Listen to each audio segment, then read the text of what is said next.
अस्सलाम वालेकुम everyone. This is D3 exercise 10A है और उसका क्वेश्चन नंबर 4 पार्ट डी हम कर रहे हैं। अच्छा जी, कुछ इस तरह की शेप दी हुई है और शेडेड रीजन पूछा है। एक तो सेमी सर्कल ऊपर की तरफ है, फिर एक सेमी सर्कल नीचे की तरफ है, तो यानी कि एक कंप्लीट सर्कल तो ये हो गया। फिर उसमें एक रेक्टेंगल था।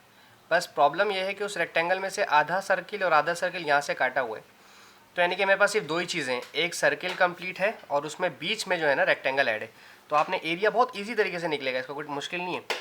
एक आपके पास सर्किल है सबसे पहले, ठीक है, ये सर्किल है आपके पास, इसका हो गया पाई आर स्क्वायर, ठीक है, प्लस फिर आपके पास ये रेक्टेंगल है, ठीक है। रेक्टेंगल का फॉर्मूला क्या होता है? लेंथ इंटू ब्रेथ, ठीक है। फिर आपके पास जो आंसर आएगा उसमें से आपने जो भी पूरा आंसर आ जाएगा ना, लाइक इसका और ये पूरा मैंने ले लिया, ये पूरा मैंने ऐसे कैप्सूल, पूरा कैप्सूल का एरिया निकाल लिया। अब उसमें से छोटा सा जो ये आधा, यानी कि सेमी सर्कल यहाँ पे, सेमी सर्कल यहाँ पे, कंप्लीट सर्कल माइनस हुआ है, सब्ट्रैक्ट हुआ, तो हम यहाँ पे कंप्लीट सर्कल भी माइनस करवाएंगे पाई आर स्क्वायर, ठीक है। सही है, समझ के बाद अब सबसे पहले हम वैल्यूज़ लिख देते हैं। पाई की वैल्यू 22/7 मल्टीप्लाई बाय रेडियस क्या है बड़े वाले सर्कल का, इसका रेडियस क्या है? ये है 48, 48 का हाफ होता है 24, तो यहाँ पर आएगा 24 का स्क्वायर, ठीक है। अच्छा, पेपर 2 का क्वेश्चन है, ठीक है। फिर लेंथ और ब्रेथ, ये लेंथ है, ये देखें, ये लेंथ 48 है, ये 48, 48 और ये 14, लेंथ इंटू ब्रेथ 48 इंटू 14, ठीक है।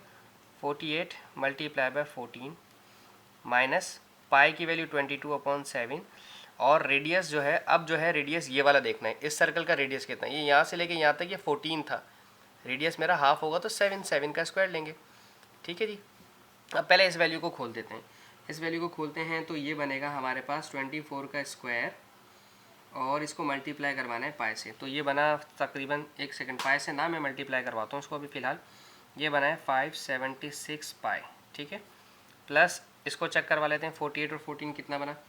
48 मल्टीप्लाई बाय 14 ये बन गया 672 माइनस अब 49 पाई, ये हो गया 49 पाई। मैंने अभी इसको पाई को, इस वाले पाई को फ़िलहाल दोबारा बंद कर दिया, इसमें से इसको पहले माइनस करवाते हैं, ठीक है जी। 576 माइनस 49 ये बन गया 527, ये बना 527 और साथ में पाई भी है प्लस 672। अब आप 527 को पाई से मल्टीप्लाई करवाएं, मैं करवाने लगा हूँ। 527 मल्टीप्लाई बाय पाई और फिर इसमें प्लस 672 कर दें, सो दिस 672,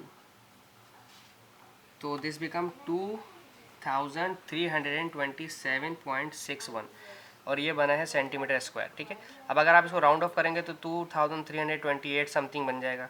अगर पीछे आंसर मतलब चेंज आ रहा हो तो इसमें परेशान होने की ज़रूरत नहीं है, पीछे आंसर शायद राउंड ऑफ करके उन्होंने 2330 दिया होगा बैक साइड पे बुक के, तो इतना डिफरेंस एक्सेप्टेड है पेपर में, आपके ओ लेवल्स के पेपर में इतना, मतलब 2-3 सेंटीमीटर का डिफरेंस माना जाता है इतनी बड़ी वैल्यू के ऊपर।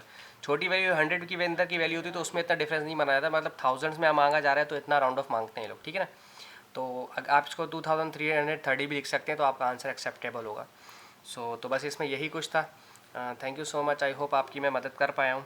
Thank you so much, thank you for watching my channel. Allah हाफिज़।